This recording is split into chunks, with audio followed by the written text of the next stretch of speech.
the cloud. Hmm. All right, guys. Good morning. Good afternoon. Good afternoon. Okay. I want to, the topic for today is 6 or 10 steps to six figures. So I want to, if you showed up to get that exact content, I certainly want to deliver that to you. Tell me, since I only have two people on the call, is there anything that is particularly pressing today that you find more important than the topic? Or should you just want to hear me speak for a bit? Yeah, I'll be candid. I'll go first. So Okay. it's so Bill, as you know, we talk and last week I finished a key project for a recruiting team. So I'm now like full guns real estate. Okay. So just to give you a little bit of context, I'm trying to pivot full guns real estate right now. And Awesome. Okay. so maybe as you share your 10 keys or steps is to maybe put a little bit more around maybe a way to kind of quickly ramp up. Yeah, perfect. In that regard. Yeah. Okay, perfect. Brian, I don't know if you heard what I said a second ago. I didn't see you for a second. Anything pressing on your mind? No, I'm just here to learn. So, All right, beautiful. Yep. Okay. That transition process, that'd be great. Okay, let's start. So here's the idea behind this curriculum and the reason why I put it together. This is a bit of a combination of a lot of different concepts within Keller Williams. It's the 6 personal perspectives. It is the one thing, the millionaire real estate agent. It is quantum leap. It's basically a lot of the kind of standard historical curriculums of Keller Williams kind of molded into one. And it touches on a lot of the kind of business owner, entrepreneur type topics. One thing that's really important, as you're suggesting, Michael, is, when you come into the business, you want to make money. You want to make money as quickly as possible, right? This is going to kind of hint on some of the concepts that you need to have in your mind. It does tend to be a little bit more 30,000 foot view.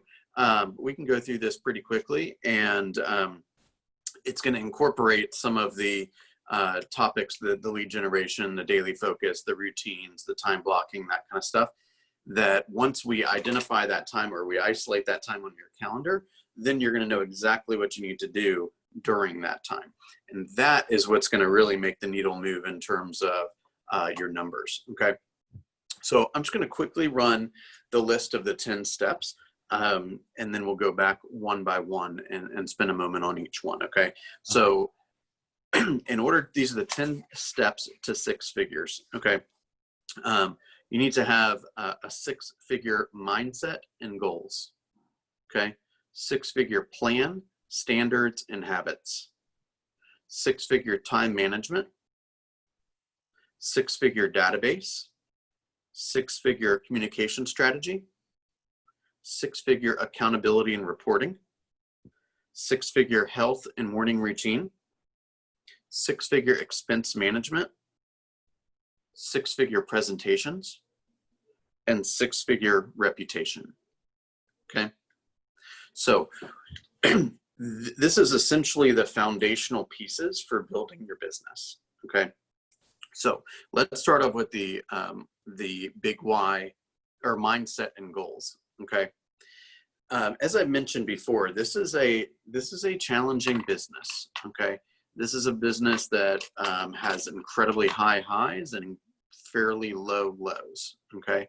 There are days that you feel like you're on top of the moon, and there's days that you're like, well, why did I even get into this business? And I totally understand that. The way that you're going to plow through that is by being able to connect why you're doing the actions that you happen to be doing. So for example, if I say, I need you to go get a client before the end of the day. Okay. That means that you're going to have to know what to say, who to say it to, where to find the data, and keep plowing until it happens. Okay. And as you're experiencing that stress and frustration, we're going to need you to mentally tie that to, I have to pay for my kids' college, or I'm going to have to pay for my mortgage in 3 months, or I promised my family we'd go to Disney World and I don't have the cash for that right now, so I need to find the cash for that.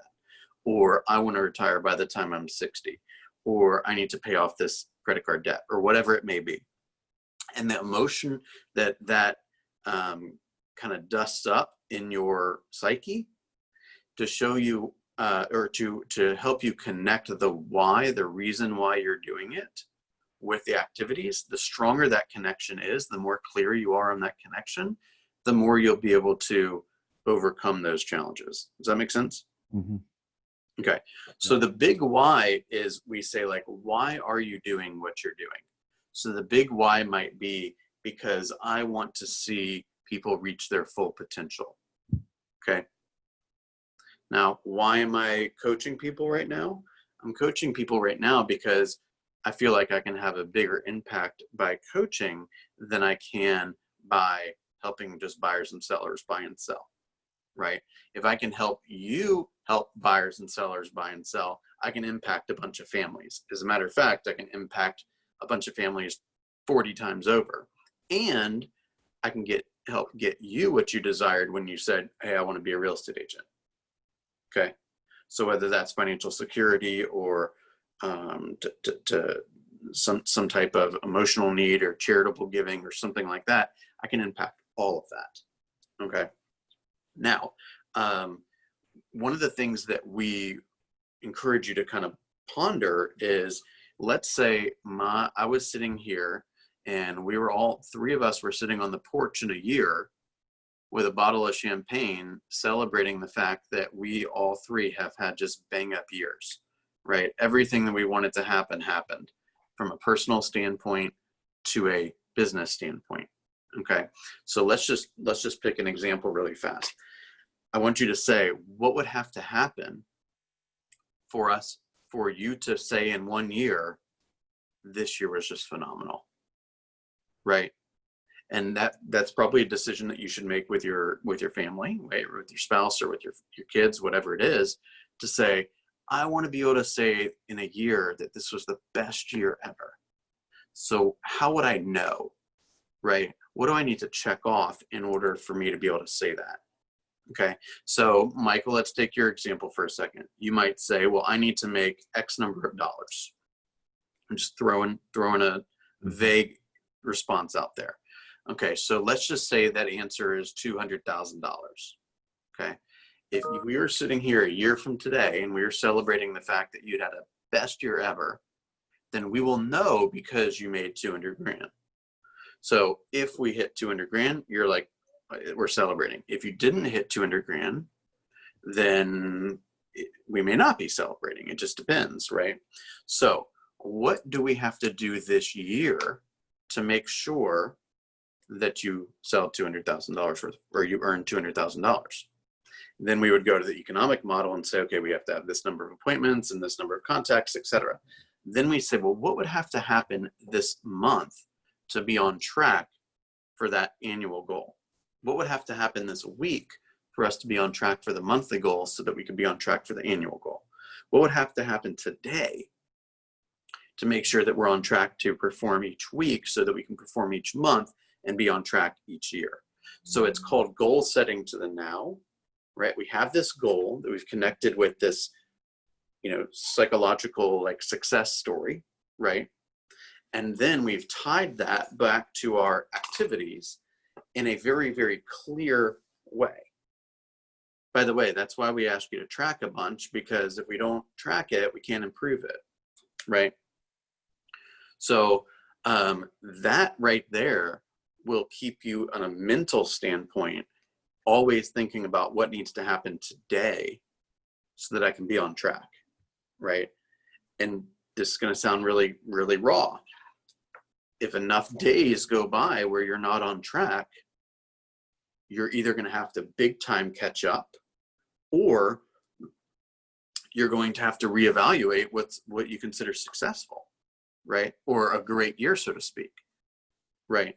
And that's why rather than evaluating our numbers once a month or once every quarter, we evaluate them every week, because I can go back and look and say, hey, Michael, it looks, this is not your numbers, but you'd say, hey, looks like you spent 3 hours generating leads this week and you only had 16 contacts when your goal says you need to have 116 contacts in a week.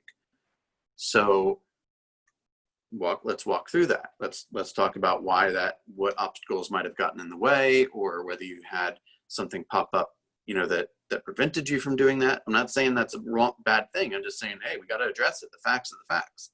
You had a tough week, right? Brian, I know you've been in and out of town and stuff. Okay. Obviously that was a priority. However, you have goals, and my goal is to make sure you hit your goal, right? So now how are we going to adjust our schedule so that that stuff gets accomplished without fail? Okay. So we have to have a big why, and we have to really have clarity on what it takes to get there. Okay. And the more positive you are about that in your goals and your mindset, you will hit that 6-figure mark and more when you have that clarity. Okay. Okay. So next we're going to talk about a 6-figure plan, standards, and habits. Okay. They flow very nicely together. Okay. So what is the plan? Okay. I wrote down, you have to have a lead generation habit. You have to have a learning-based habit, being learning-based, right? And you have to define your minimum standards. Okay. So for example, at a normal job, the minimum standard might be that you show up to work on time and that you don't leave early. Is that fair to say? Mm-hmm. Right. So that would be the first clue that you are reporting to work, right? If I was your supervisor, Michael, and we had a real job and I was your corporate boss, okay, the first standard is that you show up at a certain time and that you can't leave before this other time, right? So do you have that type of structure within this new entrepreneurial business opportunity? Mm-hmm. Right? So what is the minimum standard that your organization is willing to tolerate? Right? Do you have to spend a certain amount of time on the phone? Is your minimum standard that you go on one appointment no matter what? Or you're going to list your own house? Like how do we know that you're performing to the minimum standard? And do we even have a minimum standard? Right? How would I know? Like I almost have like an obsession with learning. Like I'm walking around my house with my earphones in, listening to some YouTube video about something all the time, because I just constantly want stuff coming into my brain, right? Do you have a habit of learning? When does that happen? What do you learn? It doesn't have to be real estate related, right? I've been studying a lot about like financial planning, right? What are you learning about? Right now, as you're going, all in real estate, and Brian, as you're starting your business, maybe the learning will be focused around real estate, and that's cool too. But how would I know? Is that something that's important to you? And I will tell you, the more you learn, the more money you will make in this business, particularly at this stage. Okay. And then of course the lead generation habit, which is how, if I looked at your calendar, would I know what you did? Right? What time of day do you have blocked off for client creation? Right? Because we basically have two choices. We can be in the lead receiving business, right? Which is we kind of trust that the people we know that we're in real estate, and maybe we throw a few things out there for the world to respond to, yet we don't actually take any real active approach to finding clients. And then we get what we get, right? If we happen to have 6 friends that moved this year, we may have 6 deals. If we happen to have 11, then we have 11 deals. If we happen to have 2, we have 2 deals. That's not enough you can't rely on that. Somebody else is in control. The way that you take control of the number of people that you help is to go hunt them down, right? And first you have to have the confidence that you know what you're talking about, which goes right back to the learning. And then you have to have the time set aside where that's what you do, right? You put on your headset and you go to work and you go and find somebody that needs your help. Make sense? Mm-hmm. Okay. So do you have plans, standards, and habits that are similar to those plans, standards, and habits of a top performer? Right? The more impressive those standards are and those plans are, the more likely you will be to hit your big goals. Both of you, I don't think it's a problem sharing, both of you have a desire to make over 6 figures. Is that correct? Mm-hmm. Yep. Okay, good. All right, 6-figure time management. Do we have, who's in control of our time, right? Do we have daily intentions? Do we have a to-do list? Do we have a success list? Do we have a way of tracking what our promises that we've made, right? How do we know if we've worked, right?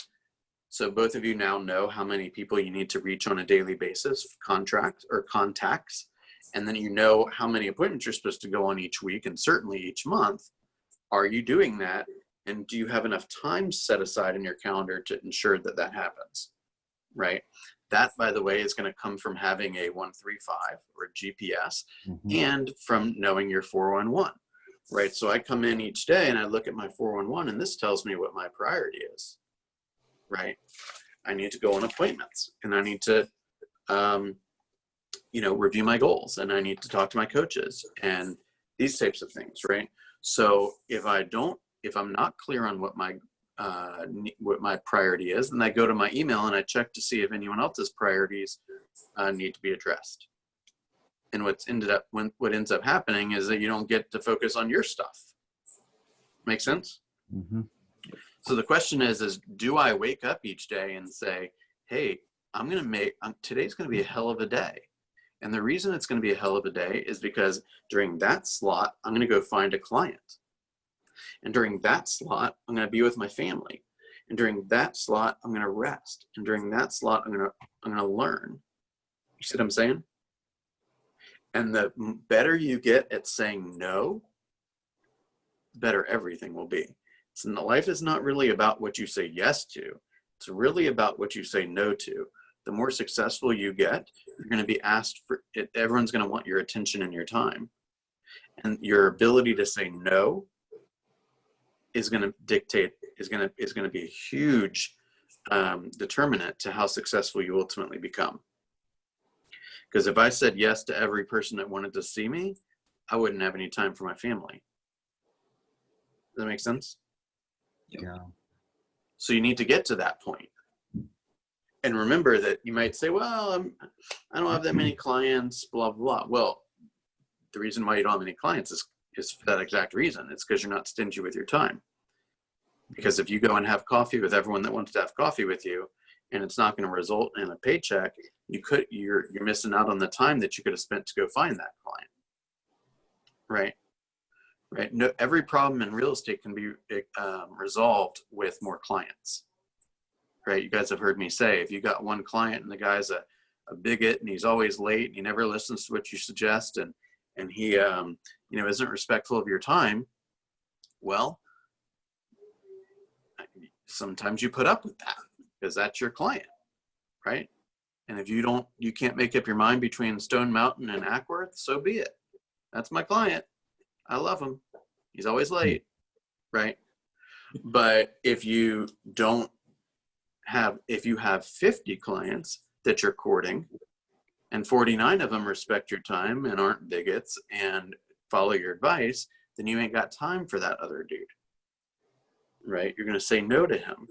So if you're having struggles with your clients, it's because it's probably because you don't have enough of them and you are not, you're like falling in love with them, right? Fall in love with the really, really good ones, not the bad ones. See what I'm saying? Mm-hmm. Yep. Okay. So the tie up for that is, what does your time management look like? If I looked at your calendar, would I want to do business with a person that had a calendar like that? Right? Do they have, does it obviously show their level of priority? Does it show their commitment to growing their business? Why or why not, right? Okay, 6-figure database. Okay, number 4. The research says that for a properly communicated with database, properly communicated database according to KW is 36 touches per year. Okay, that's a combination of events, handwritten notes, birthday calls, home anniversary dates, calling to invite people to the events, calling to thank people for coming to the events, texting, newsletters, any of that kind of stuff. Combination of 36 touches per year. These are METs. These are people. Here's the difference between a MET and a not MET. Hey, Brian, it's Bill Linkwald. Oh, hey, Bill, how's your wife? That's a MET. Mm-hmm. Hey, Brian, this is Bill Linkwald with Keller Williams. Who? Bill, wait, who is this? That's not a MET. Cool? Understand? Yeah. Okay. So if you have however many METs you have in the database that are properly communicated with, 36 times a year, you should have 10% of those deals should close, or 10% of that number should close every year. So you want to have 20 closings, all you need to do is grow a 200-person database and properly communicate it with it. Okay. Roughly half of those sales will come from the people in your database itself, and roughly half of those sales will come from referrals from those people. Yeah. Meanwhile, and with that said, now you'll have a slightly larger than 200-person database that you will then the following year communicate with properly, and then you will spit out more than 20 units the following year. Does that make sense? Mm-hmm. So if your database is not big enough to support your closing goal, there is nothing more important than getting it bigger right this moment, right? So with that said, number 1, do you have a database that's big enough to support your closing goals? No, that's the first priority, right? The second priority is, how do I know, what's the proof, what's the evidence that I'm doing a solid job growing it, right? So how many days have gone by since you've added somebody you didn't know into your database, right? You should have a goal every day to add blank number of people to your database.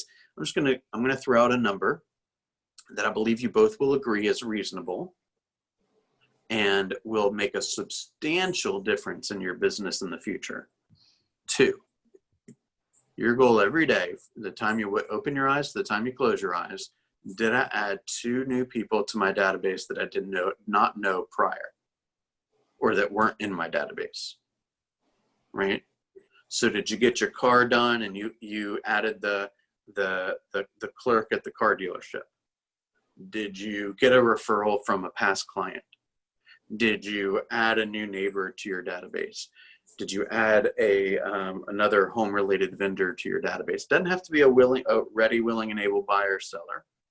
It's just somebody that's now going to receive your communication and your touches that may choose to work with you or ask you a question about real estate in the future. Make sense? Mm-hmm. So, are you committed to growing your database on a daily basis? Okay, so let's just go for an example here. Let's say you have 100 people in your database. You should be able to get 10 closings this year out of that. Okay, now if you make a commitment over the next 12 months to add 2 people a day, you only got to work 250 days. That's barely 2/3 of the year. Okay, give you a lot of time off. That's 500 new people you'll have in your database when we're having this conversation in 1 year, which means you should have a database of 600 and have 60 units come out of that. Okay, so if you are able to tie the fact that for every 10 people you add to your database, you should have a closing every year, that will be like burnt into your soul that you need to add to your database every day. And when you do, you're going to have results. If you add 2 people to your database today and every day until Friday, by the end of the week, you'll have 10 new people, and one of those people will probably close this year. Yeah. So if that's not eye-opening, I'm not sure what is. Right? That should be one of your chief priorities. How can I grow the number of people who might come to me about real estate in the future? And when you have a goal and a standard for that, you will begin to grow and nurture a six-figure database. Does that make sense? All right, beautiful. Next, six-figure communication strategy. Just shout it out if you guys have any questions. Is this helpful so far? Yeah. I know this is kind of a bit ethereal, but is this helpful? It is. Okay, beautiful. Mhm. All right, six-figure communication strategy. So now we start talking about how are we going to communicate with those people that we have now promised to deliver some type of value to, right? What is our lead generation system? So for example, are we going to use the DTD2, right? So for example, how do we, what's kind of the promise that we make or the standard that we make to our people? DTD2 basically says that every week we're going to pick 2 letters of the alphabet. Okay. This kind of got rearranged a little bit with bold, but according to the calendar at the beginning of the year with KW, the goal would be to everyone in your database that has a last name that ends in T as in Tom and J as in Jason should get a call from you this week. And everyone whose last name ends in K should get a text from you this week. K as in Kansas. Okay. When you have that commitment, then you know who to call each week. So that solves one problem. Who am I supposed to call? There you go. All you need to know is what letter the last name starts with, and that's who you should call. What are you supposed to say? Well, I don't know. It depends. I would certainly say that you should have some form of valuable real estate information to pass along. Maybe something about it, the interest rates being low, that they could refinance. You should have your vendor list handy in case they need a referral for a vendor. You should also have the stats, the weekly stats about how many homes have been listed and how many homes have sold. You should study your Chartmaster slides so you know exactly, you could say, hey, if they ask how the market's going, hey, it's going great. If you set a price that's going to cause the home to sell quickly, it's going to sell in an average of 12 days. But interestingly enough, if you need to lower the price in order to get the home sold, it takes about 97 days. Did you know that? Right? So you have the stats ready to go. And then you're just asking questions. It goes back to those agent pivot scripts, things like, how are you? Are you getting back to work? Have you gone to a restaurant yet? How are the kids handling all this stuff? Do you need anything? I've talked to 2 people today, 2, who had a family member die of COVID over the weekend. Like, this ain't done. Okay. So do you need anything? Right. I don't know if you guys saw this, but we have an agent at our office who it was like her second or third closing, I think. And this buyer just moved into a home in Canton, and her home and her car were vandalized over the weekend. And they put a racial slur on the side of her car. Okay. So she's putting together like a GoFundMe to collect money to pay to repair the damage. I mean, that's like a drop in the bucket compared to what this couple's probably experiencing right now. But like, there's a lot of really awful things that are happening. And sometimes people just need to talk, right? And I mean, you can't put yourself in those positions, obviously, but you can ask how they're doing and you can listen when they want to talk, right? So people still need these love calls. It's not all about slinging homes. That stuff will come up eventually, okay? But how are you communicating? Do you have a standard on how you communicate? Can somebody, if I'm in your database, Michael, what can I expect of you? You're going to call me once every quarter. Awesome. You're going to text me once every quarter. Okay. I think the texting actually is twice a year, right? So if you have a system to communicate with these people, a strategy to communicate with these people, then the ball doesn't get dropped. Okay. What is your follow-up system? So for example, let's say we're having a conversation and I tell you, Michael, my lease ends in November. I think I might want to buy then. Okay, great. So now we get off the telephone. What happens then? So what is your system to make sure that doesn't slip through the cracks? Mm-hmm. Right? Is it electronic? Is it paper? Right? Is it both? What do I do right then? Do I do a handwritten note right then? Do I do a 3-way email with a lender right then? Do I call them in 2 months to check in to make sure everything's going okay and maybe share my mobile app? Like, what are the steps that I do? And is it documented? Right? So for example, could an assistant execute on this system? Because most likely you guys, you go anywhere near 200 grand and you're going to want some help. Right?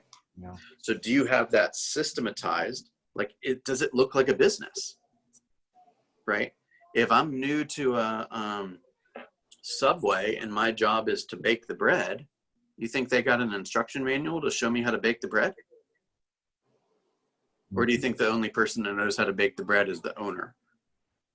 Of course not. It's written out, it's systematized, it's foolproof. So is your lead generation strategy that way? Is your lead follow-up that way? Okay. And is your transaction management system that way? Right? Command can do a lot of this for us. So is there, when you take a transaction through the opportunities sheet or process, right? There's the cultivate, and then the active, and then the pending sections, and then there's room for you to add phases to all of those sections. I forget the name of the word exactly, but you can add phases that says like, okay, share the contact information or share the contract with all the people involved. It's like you're basically writing out your checklist in the opportunity section. So how tight is that so it can be duplicatable and all of your customers can get the same experience? Okay. Because as you're juggling a handful of deals at a time, you're going to really need your business systematized. So what is the communication strategy and standards in your business? What does that 36 touch look like and who's in charge of it? Right? I would recommend you go and you find, personally, I would find somebody to do it for me. Right? So you probably do it, you might do it yourself now, but eventually you might say, hey, you're in charge of the 36 touch. Right? You're in charge of setting up all the systems for it. You're in charge of getting it done. How much is that going to cost me? Right? Because that's 20% work. I'm sorry, that's 80% work. 20% work is getting on the phone, creating clients, right? And negotiating contracts and following up. All right. Any questions on that? Yeah, Bill, sorry, I'm just trying to keep up on the 36 touches per year. Is that when you 36 touches for meaning to? I'm just trying to like get a recap on what that means. I wrote down notes, birthday, phone calls, events. So is that an actual like event to a specific? An event would be like, let's say you do a client event. Let's say you invite your database to like an Easter egg hunt, or you invite your database to the pie giveaway, or you invite your database to, you rent out a movie theater and you invite your clients to register to come and watch a movie. Okay. Any type of event. I mean, now it could look a lot different. Like an event could be like a Friday happy hour, or it could be like a cooking class for the kids on Zoom, or it could be, it could look like a lot of different things. And then you're going to spend time calling people to invite them to it. Yep. Then they're going to come to it. That's another touch. And then they're going to call them afterwards and thank them. Okay. Right. So it could be a monthly newsletter. It could be the monthly neighborhood nurture, where they get to touch with the market stats of their area. There's a lot of materials. I believe there's a 36 touch video that Andy and Leslie have done that I'm sure is on the Georgia Legacy page. You could search for that. And on Facebook groups, there's a ton of data on 36 touch programs and like kind of what makes it up. Like it's like 12 newsletters and 2 client events and 2 handwritten notes and like cookies on their birthday or just stuff like that. Got it. Yeah. Okay. I'm trying to get. Yeah, that's good. I'll check out that the GLG. Okay. Okay. All right. So next is 6-figure accountability and reporting. Okay. If you were on the call this morning, I saw some some trends in Kathy Ray's reporting that I believe needed an explanation. So for example, I saw that she was having very high efficiency with the number of contacts she was having versus the amount of time it took her to have them, right? So that told me that she was probably calling people that she did not know, right? Then she had a significant high number of contacts, but a significantly low number of database ads. So then I was like, something doesn't make sense here. It looks like based on how many people she added to the database, that she probably was talking to a lot of the people she knew. So then I asked for clarity, because if she was talking to people she knew, she was quickly getting on and off the phone with them, which deserved an explanation, because a lot of us have complained that we get dragged into these long conversations, right? Turns out she was talking to a lot of people she did not know, yet she hadn't put a lot of those people into the database. So when I can see the numbers, then I can ask the appropriate questions to try to figure out what was going on. So that brought us to the fact of now she's realizing that she needs help, right? Because she's creating a lot of work, yet she doesn't have the time to do it. And quite honestly, she's way above that in terms of skill set and income, right? If she's worth a few $100s an hour, she should not be doing $10 an hour work. She should be paying somebody else to do that, right? Or at the very least, she should be doing it at night in her pajamas and not during the daytime, when people would not be surprised to hear from her. During the daytime, she should be making client creation calls. Does that make sense? Mm-hmm. So when I see the numbers, I can look for trends and coaching moments, right? If I don't see the numbers, then I don't know what to do, right? I can only coach people who do stuff, right? Now, the number, that's why it benefits me, okay? I should have started with the other reason, which is why it benefits you, okay? Benefits you because it is taking your pulse. It is a commitment that you've made to yourself and your family and your business that I'm actually going to take this thing seriously, right? Everything is full of numbers. You guys like sports? Oh yeah. What if no one kept score? Right? I wouldn't So, watch. for example, now, in baseball, for example, you can analyze what the person's batting average is against where the pitch comes in, right? So, for example, if the hitter bats 210 when the pitch is inside, but 360 when the pitch is on the outer side of the plate, where do you think the pitcher is going to throw most of the balls? Down and in, yeah. Right? And what happens if there was no technology to determine that, or no tracking to monitor that? Then the pitcher would just throw wherever the hell he felt like throwing, and he would probably have a higher ERA than is necessary, right?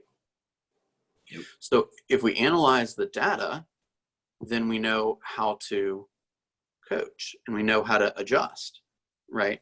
If you guys were my football players and we planned, we watched video and we created this plan based on our opponent, and then we go out there at the beginning of the football game and we're getting our ass kicked. At halftime, you want me to come in and say, "Hey, just keep up the good work, you guys"? No. If the score is 30-0, it'll be 60-0 by the end of the game. We need to say, okay, scrap that. They figured out our run play. We're going to do this instead, right? That's what a coach does. Well, if I don't see the numbers, I can't coach, right? Now, it also is it's also a moment of clarity for you. If we go back to the goals from earlier, it's to say, hey, I know that in order to stay on track to hit my monthly goals and my quarterly goals and my annual goals, I got to do this every day and this every week. And so that's what your goals say, right? So I'm gonna pick on you, Michael, for a second, okay? Sure, please. So I'm sure I know we're not getting into the fine details here, but for example, you said you wanted to do 100 contacts. Your goal was to do 100 contacts the first week of June. You reported that you only did 44, okay? So what do we know? Well, that's only part of the story. The fact of the matter is that you said you were going to go on set 2, you did do that. You were going to hold 2, you did do that. 2 of those were going to be listing appointments. You only got 1, and 2 of them you were going to take. You didn't take any, and 2 contracts are written. You didn't write the contracts. Mm-hmm. So if you were short on the contacts, but the results were solid, then it's not so detrimental. Then we go to the following week, and you're 56 contacts behind according to your goal. Mm-hmm. So your goal theoretically should have been higher than the 100 that you put out there, because now we had the original 100, then we're short, so we need to improve that.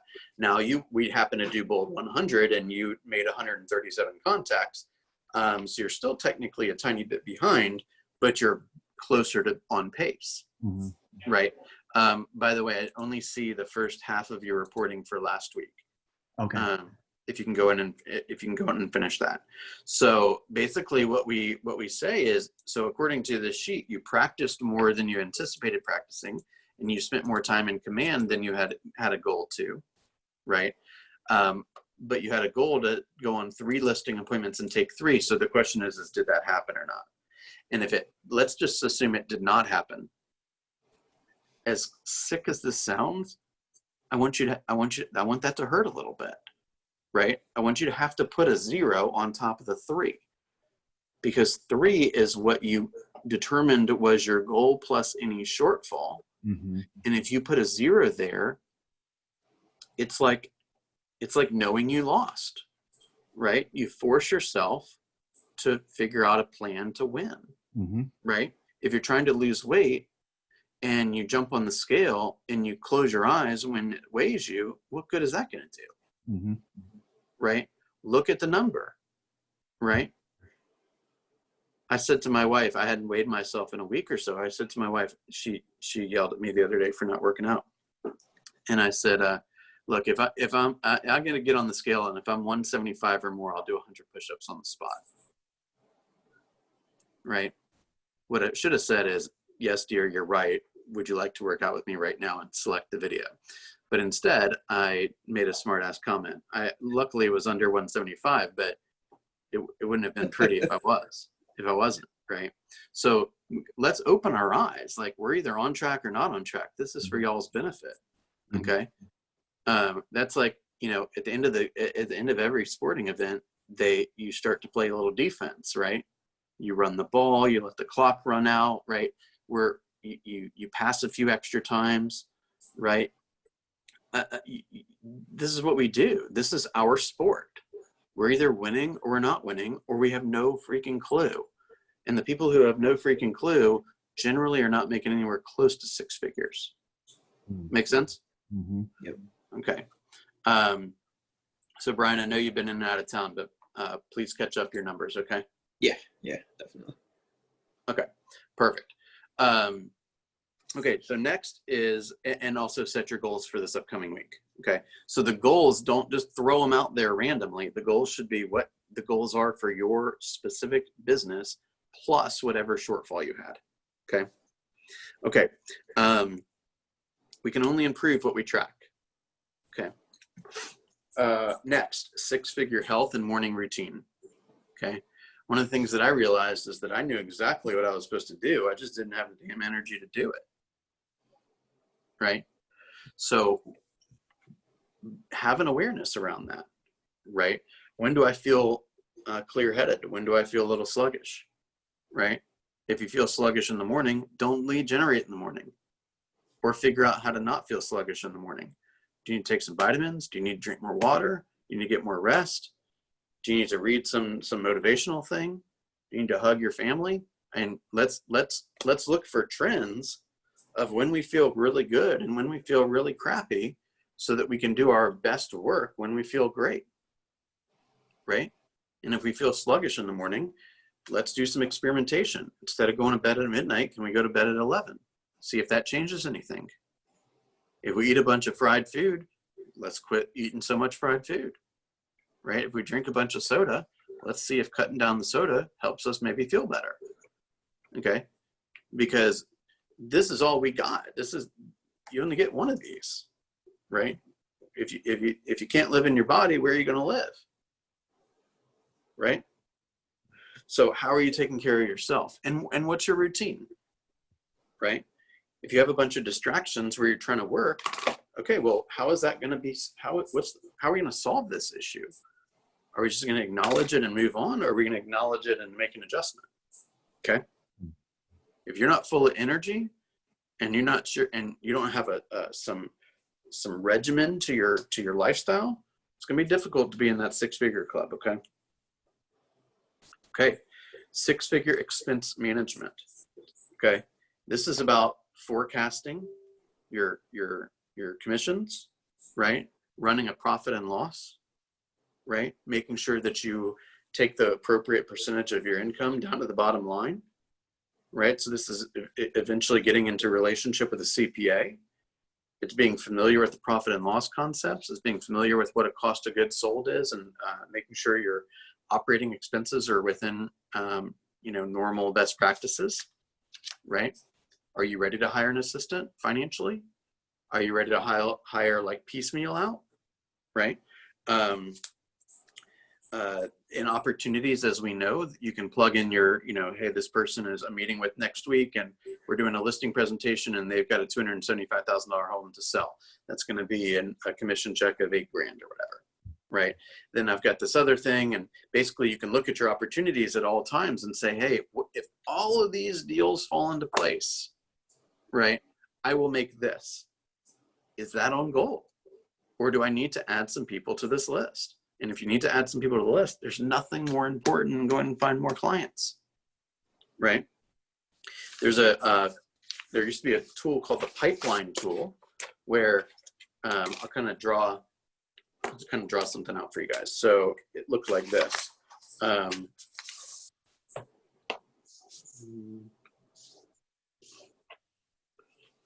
Okay, so it was like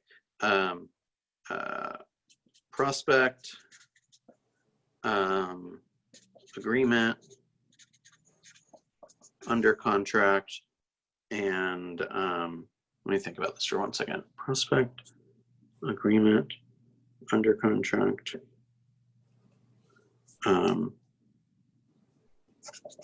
hot list, something like this, where I would say, can you guys see this? Mm-hmm. Mm-hmm. So I would take my database of all this like clutter, and I try to figure out like my hot list, like who are the people that maybe could buy or sell within the next 6 months. Okay. Then I might move some of these over to the prospects. So these are people that like I'm in active courtship with, right?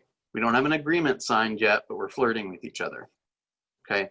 Then we have an agreement signed. This is the people that, I have an active buyer brokerage agreement with, or an active listing agreement with. Then I've actually got them under contract, and they're on the way to closing. These are people that I might get paid on, most likely get paid on. So if I'm trying to make 150 grand a year, and I've got 3 people here, 0 people here, 1 here, and 2 here, that ain't enough, right? So this was like, I'd walk in the door every day and I'd see this list up on my wall.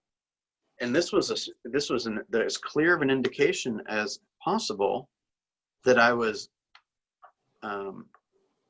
on track to make the amount of money I needed to make, or it was an incredibly clear visual that I was behind and I needed to move some people from the hot list to the prospects, or I needed to move from people from the I don't know who you are to the hot list. Right? Makes sense? Mm-hmm. So I tend to be a visual person. By the way, I didn't want this on a computer spreadsheet that I could not open, because then it hides it from me. And when it hides it from me, I can't do anything about it. Right? If you've got a lump in your arm, do you want to know what the hell it is? Or do you want the doctor just to keep it a secret? Right? I want to know what the hell it is. Let's think, do we need to cut that thing out or not? Yeah. How quickly can I cut that thing out? Let's fix it. Right? Okay. Next, six-figure presentations. Okay. What we basically do is present to people. Okay. We find them, we present to them, we close them, we communicate with them. We find them, we present to them, we deal with any objections and get through all the stuff, close them, and then continue the communication strategy. Every business is the same, guys. All of them. All of them. Find the customer, service the customer, communicate with the customer. The biggest difference is we get paid more than just about any of them. Okay? It's all systems, it's all tracking. Okay? Now, so when it comes time to present, presentation, by the way, is how you dress, it's how you speak, it's how you answer the phone, it's what type of customer service do you deliver, right? What are the standards that people can come to expect from you, right? You need to master the presentations. Master buyer presentations, master seller presentations. And that also begs the idea that you're going to need to, stay up on the data, right? Part of the listing presentation would be what's going on in that particular market or at the larger market. Part of the buyer presentation would be, is it a buyer market or seller's market, right? What's the average days in the market? How many homes are we going to look at together? These kind of things. So how dedicated are you to becoming a master at your presentation? Okay. And then lastly is the six-figure reputation. Okay. What can people come to expect from you? I said the other day that one of the highest compliments that you can get from somebody is that I can count on you. Mm-hmm. I remember having a conversation a couple years with somebody, and I said something to the effect of, did you get the email I sent? And they're like, you didn't send an email. I said, I absolutely did send an email. Let me look it up right now. Turns out I had sent it, and it went to like her spam or whatever. But she questioned me. And I said, let me tell you something. If I tell you I'm going to do it, I'm going to do it. I said, if I tell you I'm going to call you on Monday and I don't call you on Monday, call the cops. Something's wrong. Right? Like, seriously, come to my house, make sure I'm alive. Mm-hmm. Something's wrong. Because if I tell you I'm going to do something, I'm going to do it. Okay. Can people count on you like that? Right? Are you a problem solver, or do you just take the problem and just make it worse? Right? Is it a pleasure to co-opt a transaction with you as the other agent, or are you adversarial and argumentative and rude? Right? Is it easy for a seller to have a transaction with you? Is it easier for a buyer to have a transaction with you? What's that experience like? I've got a bunch of agents across the city I can call up and be like, Lee, my buyer wants Hill Street. What's it going to take? It's like, oh my gosh, I can't wait to do this transaction with you. We need a slam dunk, don't we? Give me this, this, and this, and I'll see you at the closing table. See what I'm saying? Because they know I'm going to do my part and probably some of their part. Mm. They know it's going to get done. They know that every vendor I bring to the experience is going to be top notch. Right? They know that when they have a need, it's going to get addressed. When they have a problem, there ain't nobody that's going to be better suited to address that problem than me. I'm not trying to brag here. I set up systems to make my life easy. And people know that. Does that make sense? Mm-hmm. So will people know that about working with you? See what I'm saying? So what kind of reputation do you bring to the marketplace? And is it a good one? Right? I remember it is what it is. We'll all experience this, but I've lost my cool a time or two, right? And I called that agent back. I said, hey, what I just said was totally inappropriate, and I'm sorry. I said, I'm here to get this transaction done, and I've had a crappy day, and I'm sorry I took it out on you. But I'd like to reset, right? Because I don't want anyone saying, oh man, that Billy's hard to deal with. Because they will have a listing in the future that my buyer wants to buy, and I don't want to deal with that. I don't want to have to go back to my buyer and say, hey, 3 years ago I was a total ass to that person, and they actually don't want to work with me. Right? Yep. So when you work on all of those topics, you begin to become the person that it would be a shoe-in for you to make the type of money that you guys want to make, right? When you think right, when you have standards and habits, when you manage your time properly, when you have accountability around your database and communication standards, when you know what the score is and you know what winning looks like and you know what not winning looks like, right? When you're healthy mentally and physically, when you have solid energy, when you control the money that comes into your organization and the money that leaves your organization, when you are a master at your presentations and people like you and they want to help you, man, the world is just a whole lot easier to navigate. Does that make sense? Yeah. It does. Thank you. Okay. Remember, one more thing on the reputation is Gary talks about us being the economist of choice.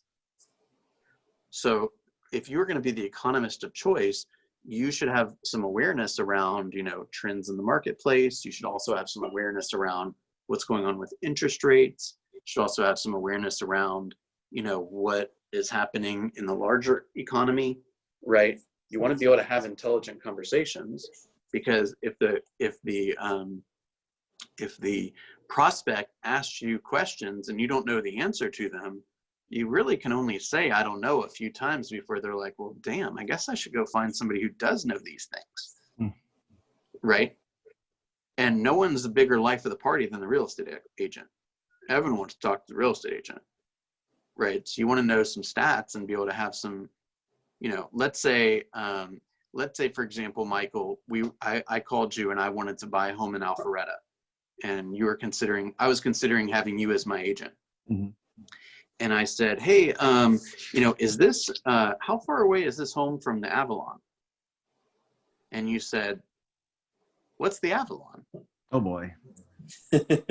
I would say, this really ain't working out so well. Yikes. Yeah. You see what I'm saying? Yeah. Now, if I was like, maybe it just slipped his mind. And then later on, I was like, so, this school, Northview or whatever, like something somebody should know about. And you're like, Northview, that's in like Smyrna, right? And you're like, you're fired, right? It's like, you need to have some acumen of what's going around, Yeah. You want to be the trusted resource, right? You also, what's a good way to determine if you've got a solid reputation right now? Reviews. So do you have a system around getting reviews from your clients? Mm-hmm. Right? If you're new to real estate, you have reviews from other organizations that you've been a part of, right? What is it like to give Michael a task and to watch him get it done? Mm-hmm. Right? Yeah. How does he feel about standards and professionalism and time and these kind of things? So don't worry if you don't have a lot of like Michael helping my family buy a home. It's when I worked with Michael and I gave him a task, it got done. And he was timely and professional and he went the extra mile, blah, blah, blah, right? And then you're any type of like, what do you call it? Like almost like a membership community, right? Like when you are Michael's client, what does that mean for the rest of, like, what does that give me anything? Is there anything cool that I can come to expect from being his client, right? Do I get rewarded in some particular way if I send them a referral? Does that make sense? It does. Okay. Don't only reward the people that send you the referral when the deal closes, that they don't have any say in, right? Reward the behavior you want to see more of, which is the physical act of the referral. Does that make sense? All right. I'm going to stop the recording and start over for the launch master, or for the basic skills camp. Any other questions before I do that? No, that was great. All right.